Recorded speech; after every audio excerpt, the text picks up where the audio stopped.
복되고 거룩한 주님의 날 우리에게 허락하시는 하나님의 말씀은 잠언서 6장 6절에서 8절 말씀이 되겠습니다. 제가 봉독해 드리도록 하겠습니다. 게으른 자여 개미에게로 가서 그 하는 것을 보고 지혜를 얻으라. 개미는 두령도 없고 간역자도 없고 주권자도 없으되 먹을 것을 여름 동안에 예비하며 추수 때에 양식을 모으느니라. 아멘. 자, 저는 오늘 본문 말씀을 가지고 개미에게 가서 배우라, 이런 제목으로 함께 은혜를 나누어 보고자 합니다. 자, 우리는 개미와 배짱이 이야기를 누구나 다 들었을 것입니다. 자, 개미와 배짱이는 개미에게 와서 열심히 일하고 있는 개미에게, 야, 뭘 그렇게 열심히 일을 하느냐, 나처럼 좀 쉬면서 놀면서 이렇게 휴식을 즐기면서 경치를 또 즐기고 이렇게 좀 사람 사는 게 이렇게 좀 여유 있게 살아야지. 너는 뭘 그렇게 바쁘게 매일 그렇게 바쁘냐? 뭘 그렇게 매일 교회에 올라간다 바쁘냐? 뭘 그렇게 전도하러 다닌다고 바쁘냐? 기도하러 다니냐 바쁘냐 하면서, 자, 인생은 이렇게 즐기면서 사는 것이다 하면서 이 배짱이 같은 성도님도 계시지요.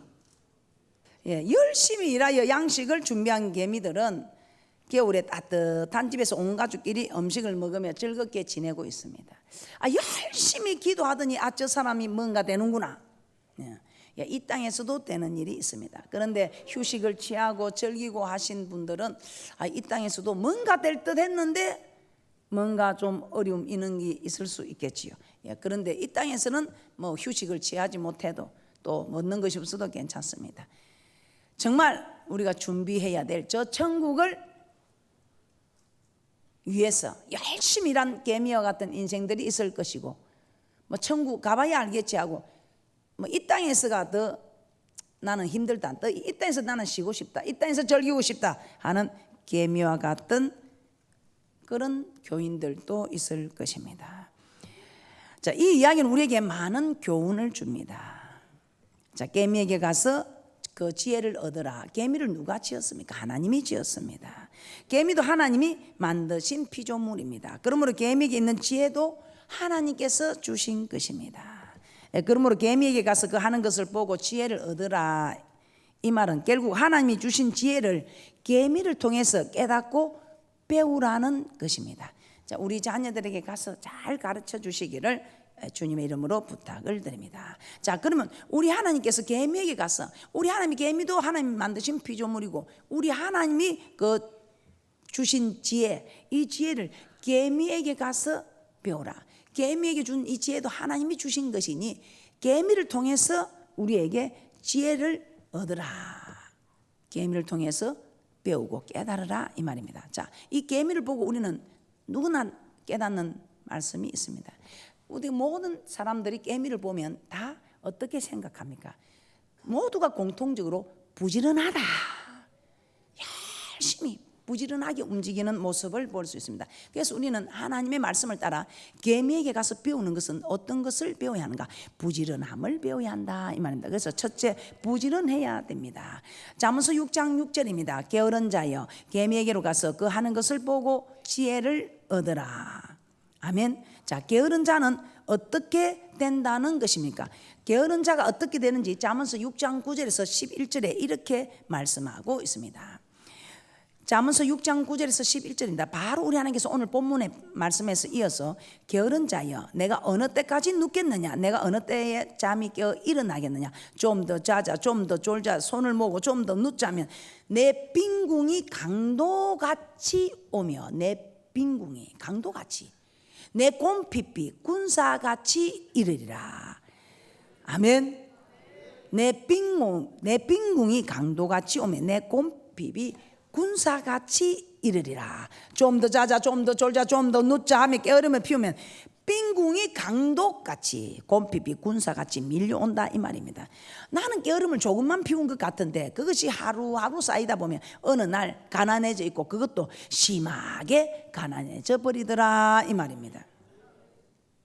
마치 항아리 안에 개구리를 넣고 뜨거운 물에 딱 넣으면 팔딱 뛰어오를 것인데 자기 온도와 같은 온도를 넣어놓고 서서히 온도를 높여가니 자기가 죽는 줄도 모르고 죽어가듯이 여러분도 오늘 나는 하루만 게으름을 피웠는데 오늘 하루만 쉬자, 오늘 하루만 더 놀자, 오늘 하루만 더 게으름을 피우자 그렇게 했는데 이것이 쌓이고 쌓여서 그냥 2013년 한 해를 그냥 게으름으로 지낼 수 있다 이 말입니다. 할렐루야. 그래서 오늘 하루라는 것을 여러분은 절대로 방심하지 마시고 용납하지 마시고 어떤 일이 있어도 하루하루를 부지런함으로 이루어가는 그런 은혜와 축복이 있을 줄 믿습니다. 자, 부지런해야 됩니다. 게으른 자와 부지런한 자의 결말에 대해서 잠언서 10장 4절입니다. 잠언서 10장 4절에서도 이렇게 말씀하고 있습니다. 잠언서 10장 4절입니다. 시작. 손을 게으르게 놀리는 자는 가난하게 되고 손이 부지런한 자는 부하게 되느니라. 맞습니까? 제가 어떤 일을 하는 집을 가봤는데 이 손을 부지런히 놀리는 분들은 막 쉬지 않고 그러더라고. 입은 말하고 손은 놀려라, 입은 말하고 손을 놀려라 하면서 막 입이 말하니까 손을 놓고 있는 사람들이 있는 거예요. 그러니까 야 입은 말하고 손은 놀려라. 그분은 나중에 한 달 딱 이 간조될 때 보니까 돈을 엄청 많이 가져가더라고. 이 손이 부지런만 해도 입이 놀린다고 손도 쉬고 있는 사람보다 열심히 손을 놀린 사람은 월말 간조를 대 갖고 갈 때도 많이 가져가더라 이 말입니다. 할렐루야. 손을 게으르게 놀리는 자는 가난하게 되고 손이 부지런한 자는 부하게 되느니라. 잠언서 12장 24절입니다. 부지런한 자의 손은 사람을 다스리게 되어도 게으른 자는 뿌림을 받느니라. 그래서 여러분 어린 아이들에게 잘 가르치시기 바랍니다. 부지런한 자의 손은 사람을 다스리게 되어도 게으른 자는 뿌림을 받느니라. 제가 이걸 가르쳤더니 우리 교회 아이들이 그러더라고요. 식당에서 볶음밥을 막 해가지고 지네들끼리 먹더라고. 그러면서 한 애가 탁 놀다가 오니까 나도 같이 좀 먹자고 숟가락을 딱 꼽으니까 너는 먹을 자격이 없다. 우리 목사님 뭐라고 하시대? 게으른 자는 먹지 말라 했다. 너는 여기 지금 한 일이 아무것도 없다. 그러면서 그 애가 숟가락을 못 꽂게 하더라고. 볶음밥을 했는데 그 내가 보고 참 그 어떻게 보면 참 이거 삭막하다 싶은데 아이고 옳거니 잘한다 싶더라고. 내가 가만히 옆에서 그 애가 좀 먹게 다른 일을 좀 시키면 안 되겠냐고. 그럼 내 설거지 내가 할게. 설거지 내가 하면 내 이거 좀 먹어도 되나? 그러니까 애들끼리 눈치로 맞춰갖고 설거지 한단다. 그러면 좀 먹여주자. 그래서 설거지 하기로 약속하고 숟가락을 꽂아서 같이 먹더라고. 그래 내가 야 잘 배웠다 잘 배웠어. 먹는 애도 그냥 먹으려고 하지 않고 주는 사람도 그냥 주지 않는다며. 저는 저희 교회에 이렇게 막 이렇게 좀 뭐 도와달라고 오는 분들이 많이 옵니다. 그런데 그냥 돈을 절대로 주지 말라고 합니다. 왜냐하면 그러면 자기도 기분 나쁜 거예요. 그런데 우리 교회에 필요한데 뭐 마당을 쓸으라든지 청소를 하고 그렇게 해서 꼭 필요한 걸 주라 합니다. 왜냐하면 그래야 자기도 떳떳하고 우리도 오는 분들이 뭔가 도와주고 가셔야지. 그래야 또 다른 교회도 그런 안 좋은 소리 안 해요. 저 교회는 가면 주는데 와 이 교회는 안 주느냐 하면서 막 그렇게 할 수 있게. 그래서 저는 한 번은 어떤 분이 교통비가 모자란다고 오셨어요. 그래서 제가 교통비 받을 만한 일을 하고 가십시오. 그래서 다 청소를 하고 그 교통비를 받아가게 했습니다. 할렐루야. 마땅한 대가가 있어야 되겠죠. 그만큼 노력한 데는 그 대가가 있다는 것입니다. 잠언서 12장 27절입니다. 잠언서 12장 27절에 게으른 자는 그 잡을 것도 사냥하지 아니하나니 사람의 부귀는 부지런한 자의 것이니라. 자, 이 말이 뭐 말인가? 게으른 자는 그 잡을 것도 사냥하지 않는다. 자, 이런 자는 먹을 것이 있어도 스스로 먹지 않고 누군가가 먹여주기를 기다리고 있다 이 말입니다. 돈을 벌 수 있는 그런 일이 있어도 돈을 벌려고 하지 않고 누군가가 자기를 도와주기를, 누군가가 자기에게 그저 갖다 주기를 바라는 그런 사람들. 그래서 게으른 자는 자기가 열심히 노력해서 취하려고 하지 않고 누군가가 막 이렇게 좀 해주기를 바라는 그런 사람은 절대로 잘 될 리 없겠지. 저는 제 이야기를 해서 죄송합니다만 남의 이야기는 제가 잘 모르겠어요. 저는 제 것이 아닌 거는 제 것이 아닌 줄 압니다. 제가 노력해서 가진 그것이 제 것이지 뭐 남이 이렇게 주고 하는 이런 게 뭐 그게 제 것이다 이런 개념이 저는 없습니다. 어떻게 열심히 노력한 그것이 제 것이다 이 말입니다. 그래서 아무리 땅에 지금도 수억 수십억이 떨어져 있어도 저는 그거 제 것 아닙니다. 그만큼 자기 손으로 해서 자기 손으로 취한 그것이 자기 것이지, 그냥 가만히 있는데 남이 누가 좀 뭐 갖다 주기를 원하고 대주기를 원하는 그런 사람은 게으른 사람이다 이 말입니다. 할렐루야. 그래서 사람의 부귀는 부지런한 자의 것이다. 부지런한 사람이 재물을 얻게 된다 이 말입니다. 자, 그러면 우리는 게으르지 말고 부지런해야 되는데, 교회에서 제가 말씀드릴 수 있는 것은 무엇이겠습니까? 여러분이 세상 나가서 재물을 모으는 일에는 세상 나가서 부지런하시고, 이 교회에서는 제가 여러분에게 부지런해라고 부탁드리고 싶은 것은, 첫째, 성전에 오르는 일에 부지런해야 된다 이렇게 말씀드리고자 합니다. 사도행전 2장 46절입니다. 우리 하나님께서 날마다 마음을 같이하여 성전에 모이기를 힘쓰라 이렇게 했습니다. 그래서 여러분들은 성전에 오르는 일에 부지런해야 된다 이 말입니다. 제가 오늘 주일이 되면 성전에 막 새벽부터 오는 분들이 계십니다. 아침 일찍부터 오셔가지고 성전 다 돌아보고, 또 치울 것도 좀 치워놓고, 또 차량 있는 것도 정리하려고 자리도 다 봐놓고, 이렇게 일찍 오셔서 하는 분들이 있는가 하면은 막 11시가 넘었는데 빨리 가자 하면서 막 이렇게 오는 분도 계십니다. 그래서 여러분들이 앞으로는 2013년에는 성전에 오는 일에 부지런하셔서, 우리 교회는 다 잘 일찍 오시지만 그래도 좀 더 일찍 오시기를 주님의 이름으로 부탁을 드립니다. 성전에 오르는 일에 여러분이 부지런해야 됩니다. 성전에 오르는 일에 여러분이, 우리 하나님께서는 성전에 날마다 모이기를 힘쓰라고 이렇게 말씀하는데, 자, 사도행전 2장 46절 한번 함께 보겠습니다. 합독합니다. 시작. 날마다 마음을 같이하여 성전에 모이기를 힘쓰고 집에서 떡을 떼며 기쁨과 순전한 마음으로 음식을 먹고. 맞습니까? 그런데 여러분들 날마다 성전에 오라니까 피곤하다고, 마음이 상했다고, 시험이 들었다고, 성전에 매일 어찌 가느냐고, 뭐 좋은 게 있다고 가느냐고, 어찌 가느냐고. 그럼 놀러는 어찌 매일 가는데? 어떻게 해도 여러분들은 부지런히 성전에 오르는 일에 부지런하시기 바랍니다. 아멘. 성전에 오면 말씀도 듣고, 여러분이 기도하고, 이렇게 말씀을 듣고 여러분이 말씀대로 순종하는 기도를 하게 되니, 여러분이 아무리 뭐 열심히 하나님을 섬긴데도 여러분 말씀을 듣지 않고 여러분 생각대로 여러분 뜻대로 하면 해도 잘못되는 길, 오히려 반대 길로 가는 일도 있는데, 말씀을 듣고 그 말씀대로 따르면 여러분이 또 기도하니까 말씀에 순종하게 해주시지요. 여러분이 기도하니까 응답을 또 주시지요. 기도하니까 승리하게 해주시요. 기도하니까 기도의 적금이 들어서 여러분이 어려움을 만나도 다 해결해 주지요. 할렐루야. 성전에 오르는 일에 여러분들이 부지런해야 된다 이 말입니다. 저는 우리 성도님들 중에 참 대단한 분들을 많이 봅니다. 그래서 어떤 분들이 막 성전에 오는 게 너무 힘들다 어렵다 하면 제가 꼭 그분 이야기를 합니다. 새벽 6시에 일어나서 출근을 합니다. 새벽 6시에 일어나서 출근을 하고 꼭 성전에 하루도 안 빠지고 오십니다. 거기 직장도 사업장도 몇 군데나 댕겨. 지금 2군데 3군데 저 일에 확장하면 이제 3군데나 또 돌아봐야 되고. 그 저녁에 오면 얼마나 피곤합니까?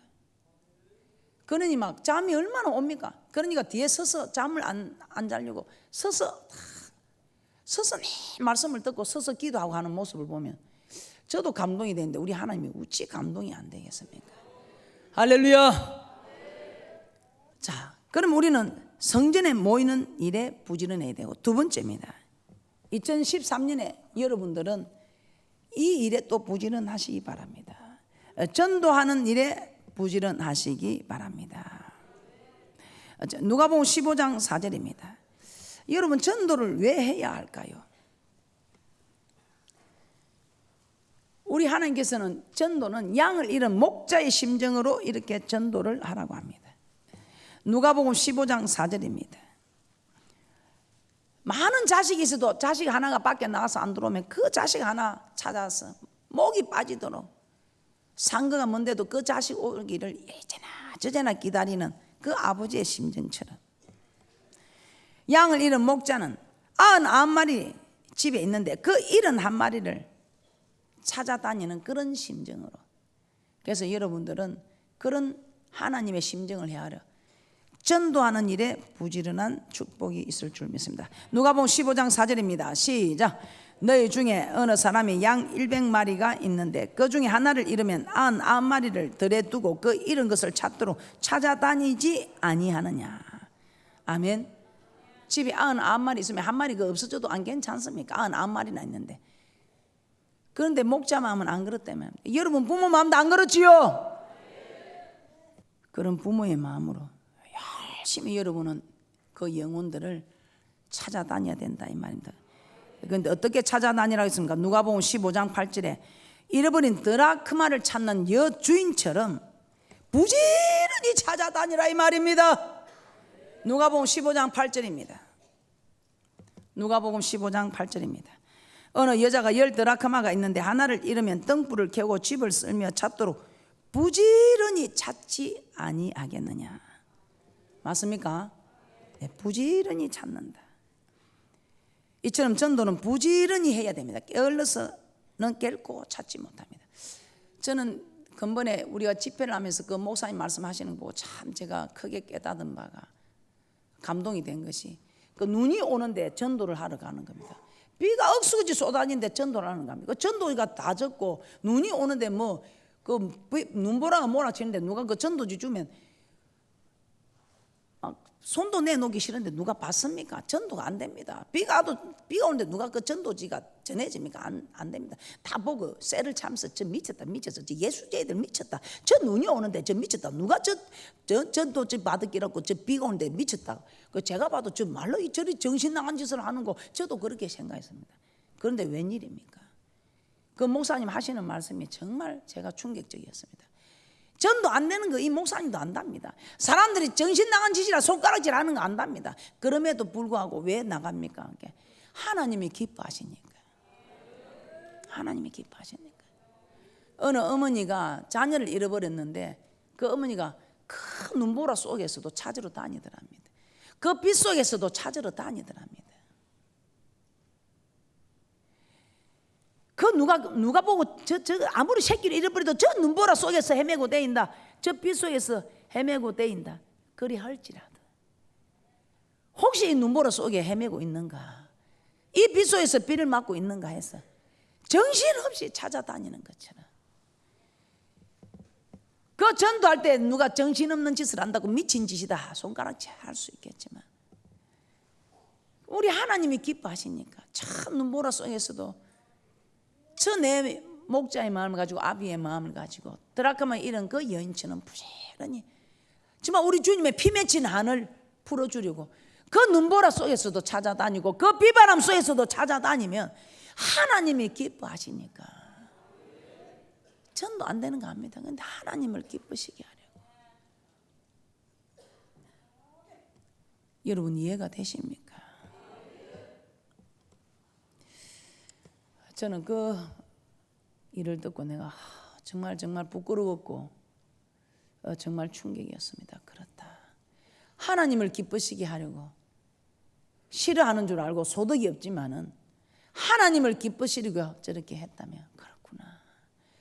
우리는 하나님을 기쁘시게 미쳤다 소리 안 듣고 정신 나갔다 소리 안 듣고도 얼마든지 하나님을 기쁘시게 하는 일도 있는데 정신 있게 기쁘시게도 못하는 사람이 정신 없게 기쁘시게 하는 일을 어떻게 할 수 있겠습니까? 그런데 우리는 정말 정신을 차리고 하나님을 섬기는 거 우리는 하고 있습니다. 우리 하나님의 기뻐하는 일을 우리는 하고 있습니다.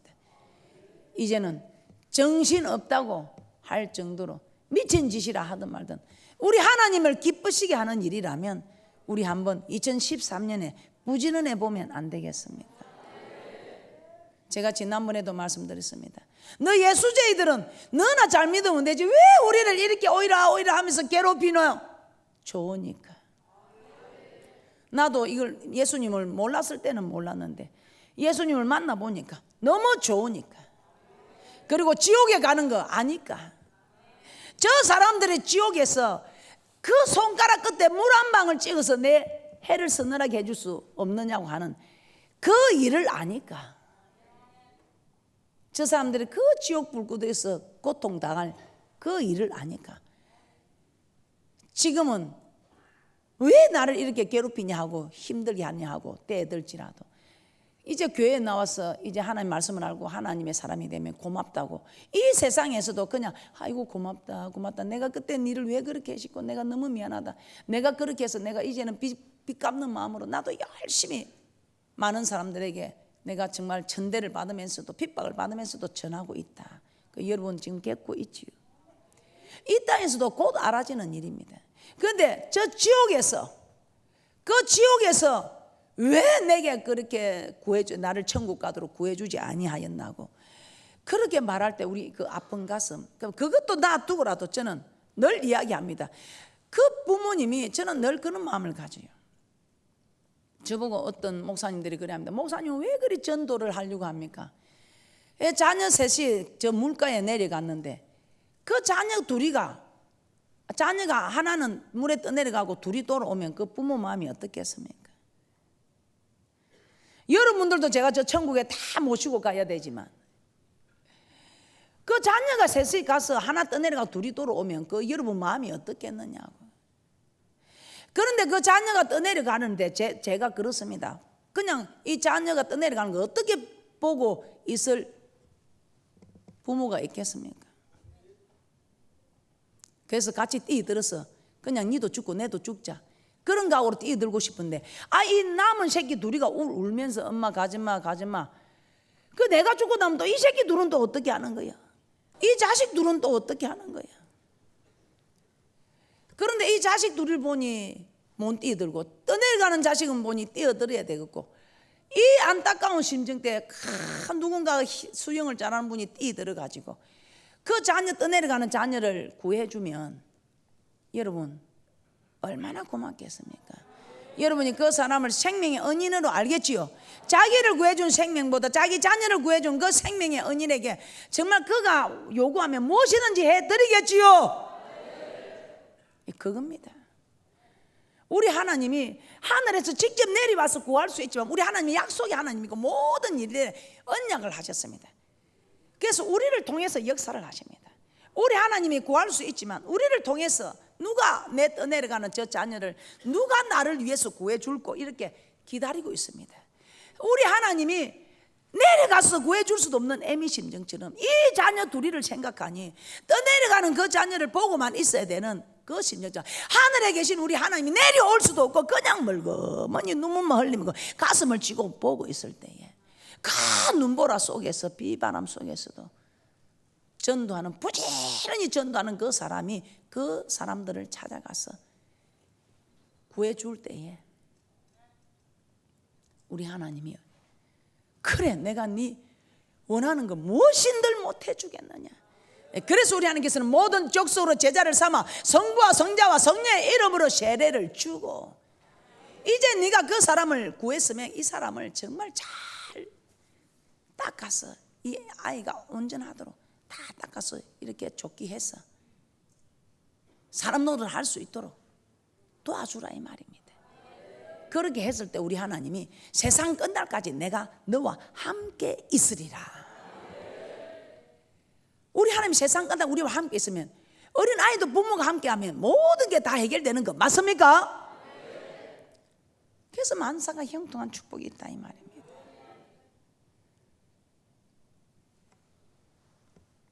그 부모가 뛰어들지도 못하고 떠내려가는 걸 보고만 있어야 되는 심정처럼 우리 하나님이 하늘에서 내려올 수도 없고 그냥 떠내려가는 심정, 떠내려가는 영혼을 보고 있어야 되는데 그 누군가가 와서 구해주면 우리 하나님이 얼마나 좋아하겠습니까?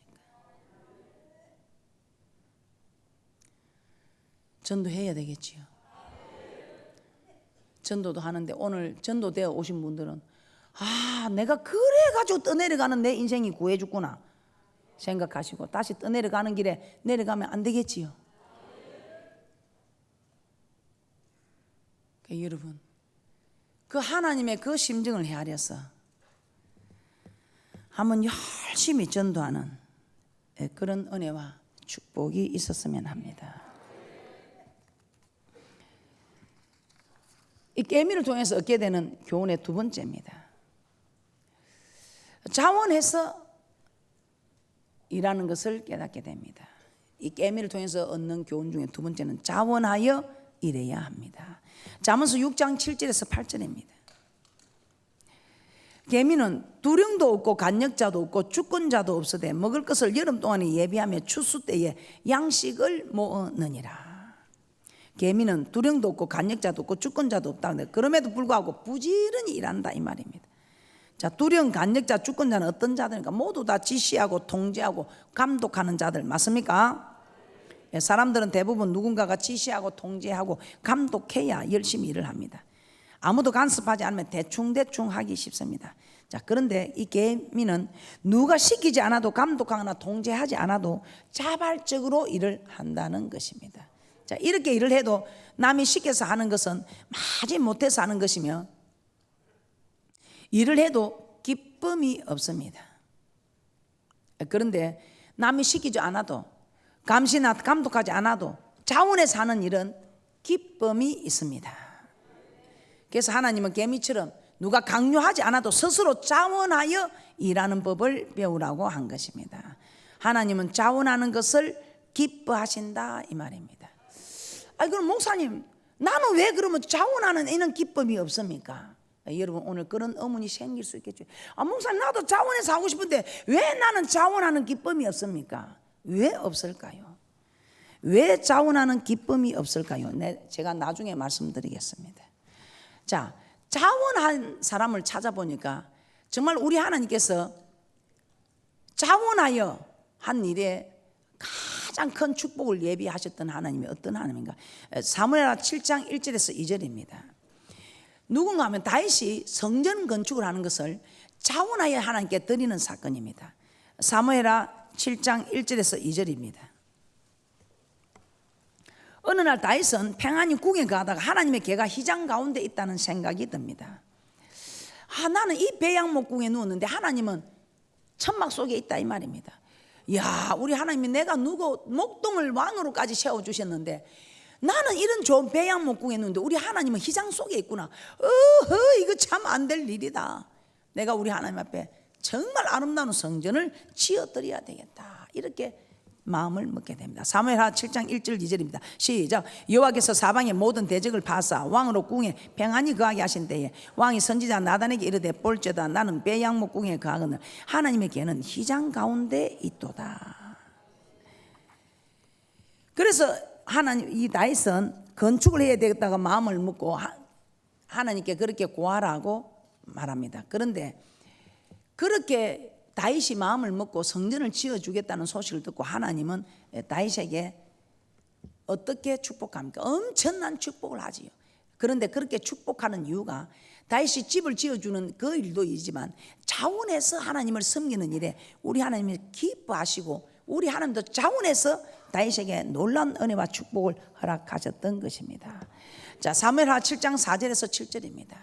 우리 하나님이 내가 휘장 속에 있다고 니네들이 왜 나를 성전을 안 지어주네? 아무에게도 눈치도 코치도 하면 준 일이 없다는 것입니다. 사무엘하 7장 4절에서 7절입니다. 시작. 그 밤에 여호와의 말씀이 나단에게 임하여 가라사대 가서 내 종 다윗에게 말하기를 여호와의 말씀이 내가 나를 위하여 나의 거할 집을 건축하겠느냐. 내가 이스라엘 자손을 애굽에서 인도하여 내던 날부터 오늘까지 집에 거하지 아니하고 장막과 해막에 거하며 행하였나니 무릇 이스라엘 자손으로 더불어 행하는 곳에서 내가 내 백성 이스라엘 먹이라고 명한 이스라엘 어느 지파에게 내가 말하기를 너희가 어찌하여 나를 위하여 배양목 집을 건축하지 아니하였느냐고 말하였느냐. 자, 하나님 이스라엘 백성 애굽에서 인도하여 낸 날부터 이제까지 어느 지파에게 어찌하여 나를 위하여 배양목 집을 건축하지 아니하였느냐고 말해본 일이 없다는 것입니다. 이 말은 성전을 건축해 달라고 요구하지 않았다 이 말입니다. 다윗에게도 마찬가지지요. 그런데 그렇게 요구를 하지 않았는데도 하나님을 위하여 성전을 건축해 드리겠다고 자원하여 다윗이 나온 것입니다. 맞습니까? 그래서 자원하여 성전을 건축하고 있다고 한 그 말에 하나님이 엄청 감동하시고 우리 하나님께서 다윗에게 존귀한 자에서부터 그 자손에게까지 이르는 놀라운 은혜와 축복을 허락하셨죠. 가문을 일으켜주고 믿음의 계보를 이루어주고 축복들을 엄청난. 그래서 다윗은 늙어 죽기까지 존귀하고 부하다가 주님 앞에 안겼더라 이렇게 말씀하고 있습니다. 자, 또 자원하여 섬긴 일이 또 한 사람 여러분이 잘 알고 있는 분이 계시지요. 수냄 여인 맞습니까? 이 수냄 여인이 또 하나님을 자원하여 섬기는 사건이 있습니다. 열왕기하 4장 8절에 보면 이 수냄 여인은 이 주의 종이 지나가니까 강건하여 음식을 먹게 합니다.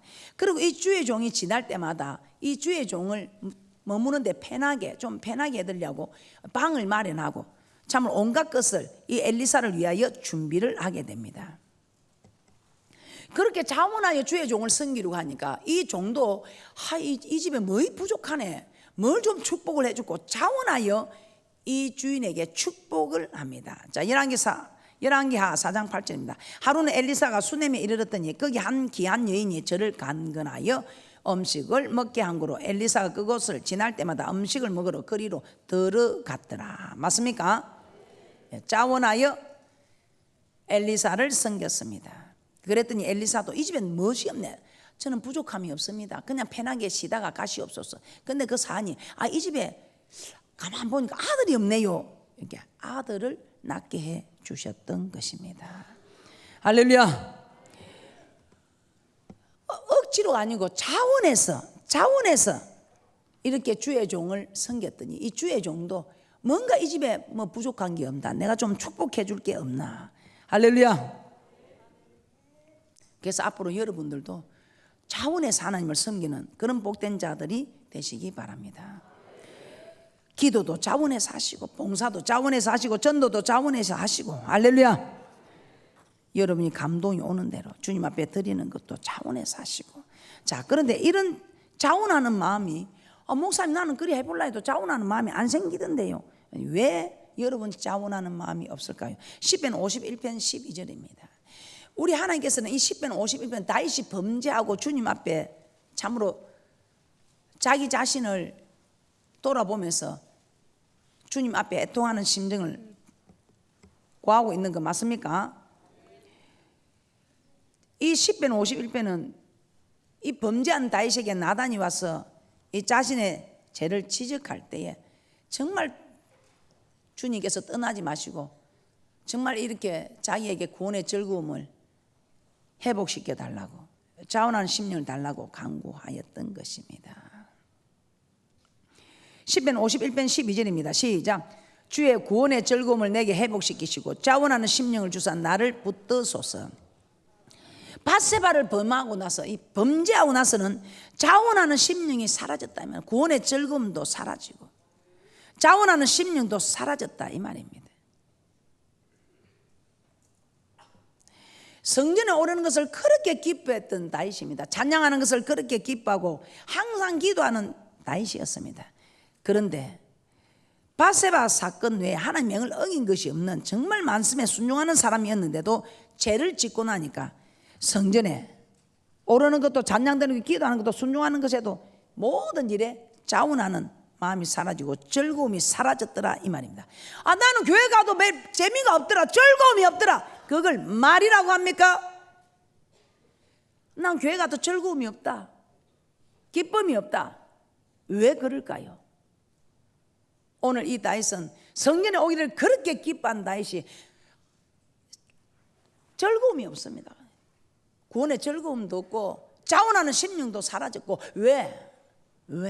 왜 그렇습니까? 한번 여러분이 생각해 보세요. 지금 여러분들이 구원의 즐거움이 없고 자원하는 심령이 없는 게 자랑입니까? 왜 없을까요? 왜 없다는 것입니까? 우리에게 있어야 할 이 구원의 즐거움이, 우리에게 있어야 할 이 자원하는 심령이 왜 사라졌다는 것입니까?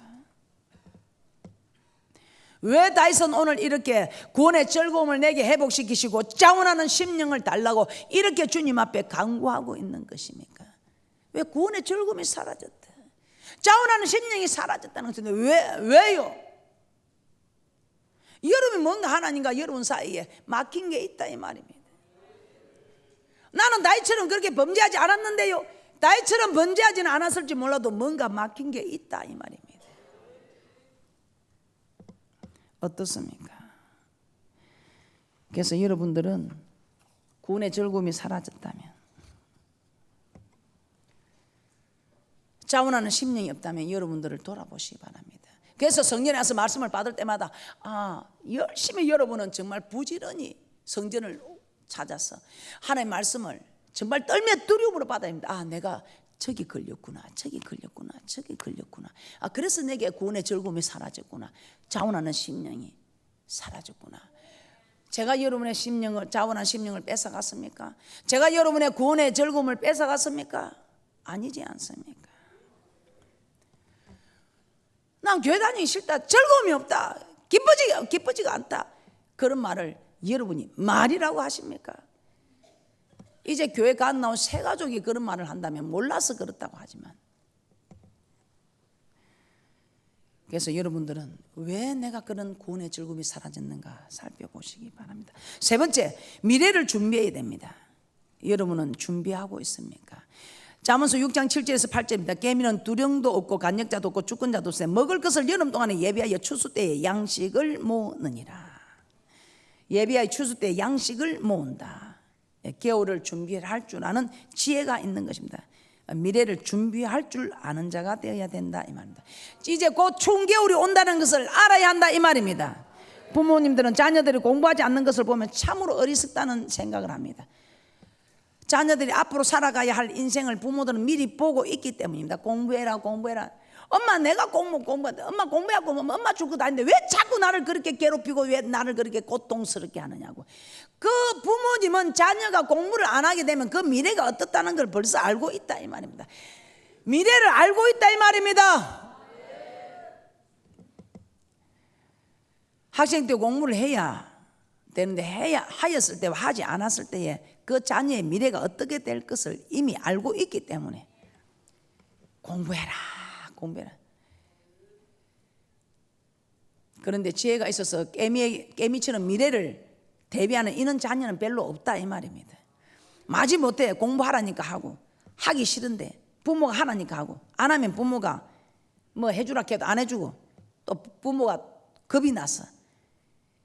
그런데 미래를 아는 자녀는 공부해라 시키지 않아도 개미에게 가서 배운 것처럼 미래를 준비할 줄 아는 자녀는 공부하라 소리 안 해도 자원해서 공부합니다. 이 자녀를 보고 우리는 또 깨달아야 됩니다. 우리도 그렇습니다. 하나님도 마찬가지로 하나님은 우리가 가게 될 미래를 이미 알고 계신다 이 말입니다. 천국과 지옥이 우리에게 준비되어 있다는 것을 하나님은 아신다 이 말입니다. 그래서 우리 하나님, 우리가 모두 천국에 오기를 원해서 천국에 들어가는 준비를 하는 사람이 되라고 개미에게 가서 배우라 이 말입니다. 어느 부자가 있었습니다. 부자가 소출이 풍성해서 이만하면 좀 이제는 내가 이제 많이 여태까지 내가 남몰래 쉬지 않고 열심히 일해서 수년 동안 모아서 이제는 일 안 해도 먹고 살 만큼 했다 하면서 이제는 누가복음 12장 16절에서 18절에 이렇게 말합니다. 또 비유로 저희에게 일러 가라사대 한 부자가 그 밭에 소출이 풍성하며 심중에 생각하여 가로되 내가 곡식 쌓아둘 곳이 없으니 어찌할꼬 하고 또 가로되 내가 이렇게 하리라 내 곡간을 하고 더 크게 짓고 내 모든 곡식과 물건을 거기 쌓아두리라. 누가복음 12장 19절입니다. 또 내가 내 영혼에게 이르되 내 영혼아 여러 해 쓸 물건을 많이 쌓아두시니 편안히 쉬고 먹고 마시고 즐거워하자 하리라 하되 재물과 양식을 많이 준비해두고 이제 잘 먹고 잘 살자 이렇게 하는 때에 누가복음 12장 20절에서 21절입니다. 웬일입니까? 하나님 이르시되 어리석은 자여 오늘 밤에 내 영혼을 도로 찾으니 그러면 내 예비한 것이 네 것이 되겠느냐 하셨으니 자기를 위하여 재물을 쌓아두고 하나님께 대하여 부여하지 못한 자가 이와 같으니라. 그날 밤에 하나님께서 그 부자의 영혼을 다시 찾는다. 이건 주인이 찾는다. 즉 죽게 된다 이 말입니다. 그러면 그동안에 수고하고 모아두었던 곡식과 재물들은 이제 아무런 소용이 없다 이 말입니다. 자기가 수고한 노력들은 헛수고가 되어버리고. 그래서 우리 하나님은 그 부자를 보고 어리석은 자여 이 땅에 쌓아둔 것은 어떤 것도 가져갈 수가 없는 소용없는 것인데 어리석은 자여 이제 실컷 모았으니 이제 먹고 쓰고 놀자 하면서 편하게 좀 살아보자 하는데 그날 밤에 하나님이 네 영혼을 내가 찾으면 네 쌓은 것이 남의 것이 되어버린다 이 말입니다. 할렐루야. 그래서 여러분들은 이런 부자가 열심히 모아서 다 빼앗기는 것처럼 여러분이 어떤 일이나 물질이나 무엇에서도 여러분이 여러분 뜻대로 하면 여기서 뭐 평생 이고 지고 살고 지고 100년이고 200년이고 살고 지고 하면서는 해보았자 여러분 뜻대로 하는 것은 저 천국에 가져갈 수 없다 이 말입니다. 여러분의 인생도 여러분의 물질도 이 모든 여러분의 행복도 하나님의 뜻대로 말씀대로 살아서 여러분이 이루어 간 것은 하나님 나라에 다 이루어져 있고 여기서 여러분이 뜻대로 한 이 모든 것들은 그대로 있다 이 말입니다. 그러므로 여러분들은 이 물질이든지 또 여러분들이 기도하는 것도 슬기로운 다섯 처녀처럼 기름 준비하였어. 환난에 대비하여 환난을 능히 피하고 인자 앞에 서도록 항상 기도하며 깨어 있으라는 누가복음 21장 36절의 말씀처럼 여러분들은 기도를 준비하는 축복이 있을 줄 믿습니다. 기도 준비하여 기름이 준비되지 않아서 등불이 꺼져갈 때는 참으로 그 혼인잔치의 신랑을 맞이할 수 없다는 것입니다. 마태복음 25장 1절에서 4절입니다. 그때 천국은 마치 등을 들고 신랑을 맞으러 나간 열 처녀와 같다 하리니 그 중에 5은 미련하고 5은 슬기 있는지라. 미련한 자들은 등을 가지되 기름을 가지지 아니하였고 슬기 있는 자들은 그릇에 기름을 담아 등과 함께 가져갔더니. 마태복음 25장 10절입니다. 저희가 살아간 동안에 신랑이 오므로 예비하였던 자들은 함께 혼인잔치에 들어가고 문은 닫힌지라. 그래서 여러분들은 오늘 준비할 수 있을 때 많이 준비하시기 바랍니다. 아니, 목사님 내일부터 준비할게요. 야고보서 4장 13절 14절에서 이렇게 말씀합니다. 들으라 너희 중에 말하기를 오늘이나 내일이나 우리가 아무 도시에 가서 거기서 1년을 유하며 장사하여 일을 보리라 하는 자들아 내일 일을 너희가 알지 못하는도다. 너희 생명이 무엇이뇨 너희는 잠깐 보이다가 없어지는 안개니라. 오늘과 내일은 장사하여 돈 좀 벌고 그 다음에 열심히 신앙생활 해야지 그러는 분들 우리 하나님이 오늘 좀 놀고 내일부터 해야지. 돈 좀 실컷 벌어놓고 신앙생활 잘해야지. 여러분 내일 일을 생각지 말라는 겁니다. 내일 일을 너희가 알지 못한다. 그래서 잠언서 27장 1절에서도 너는 내일 일을 자랑하지 말라. 하루 동안에 무슨 일이 날는지 내가 알 수 없음이니라. 야 이 사람아 내일 일을 자랑하지 말라. 네가 하루 동안에 무슨 네가 오늘 죽을지 모른다 이 말이에요. 할렐루야. 오늘 하나님이 기도하는 영혼을 데려갈지 모르니 여러분들이 그렇게 내일 일을 자랑하지 말라. 그래서 여러분들은 계명에서 가서 배우고 준비하시기 바랍니다. 저는 정말 준비를 철저히 하는 사람입니다. 여러분 준비할 때에 우리 하나님께서는 여러분의 모든 것을 준비하여 주십니다. 우리 하나님이 아브라함에게 찾아와서 독자 이삭을 바치라고 할 때에 아무 말 없이 그 독자 이삭을 번제물로 드릴 모든 준비를 마쳤습니다. 그랬을 때 우리 하나님이 이제 그 독자 이삭을 번제로 드리려고 하는 그 순간 우리 하나님이 아브라함아 손을 대지 말라 하시면서 내가 준비해 두었다. 내가 번제물을 준비해 두. 그 숯불에 순양이 걸렸어. 우리 하나님께서는 준비해 두시고 그때 우리 하나님께서는 여호와 이레 하나님. 할렐루야.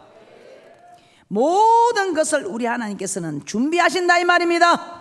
누구에게? 준비하는 자에게.